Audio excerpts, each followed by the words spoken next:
ગાજરાવાડી પાણીની ટાંકીની surprise visit દરમિયાન ગંભીર બેદરકારી સામે આવી। વડોદરા શહેરના વોર્ડ નંબર 14ના નવનિયુક્ત કોર્પોરેટર શ્રી તીર્થ બ્રહ્મભટ્ટ દ્વારા ગાજરાવાડી વિસ્તારની પાણીની ટાંકીની સરપ્રાઇઝ વિઝિટ લેવામાં આવી હતી।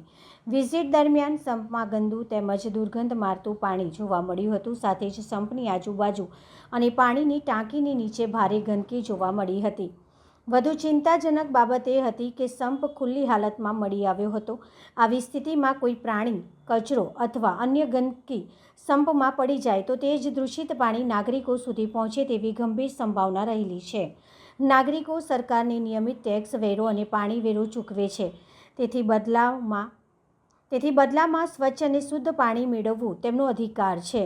નાગરિકોના આરોગ્ય સાથે કોઈપણ પ્રકારની બેદરકારી સહન કરવામાં આવશે નહીં।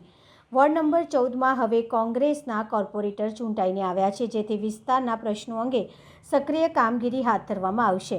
પાણી જેવી પાયાની સુવિધાઓમાં બેદરકારી અને લાલિયાવાડી હવે બિલકુલ ચલાવી લેવામાં આવશે નહીં।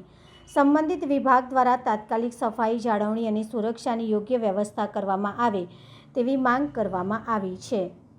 આજરોજ વોર્ડ નંબર 14 જ્યાં સમગ્ર વિસ્તારમાં પાણી પૂરું પાડે જેવી ગાજરાવાડી ટાંકી ખાતે અમે મુલાકાતે આવ્યા હતા, કારણ કે અમે જીત્યા અને 3-4 દિવસમાં જ આખું દૂષિત પાણી આવવા લાગ્યું।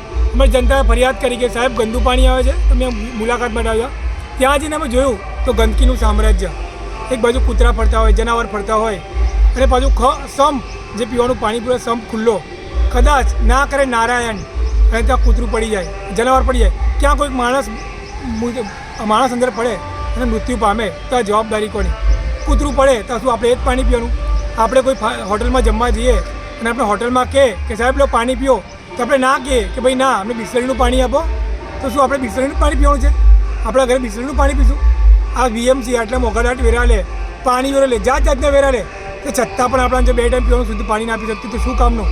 હું આ બીએમસીને ચેતવવા માગું છું કે અત્યાર સુધી વોર્ડ નંબર 14માં જે ચાલ્યું ખરું, પણ હવે કોંગ્રેસના કાર્યકર્તાઓ અને નેતાઓ ચલાવી લેવાની નહીં આવે।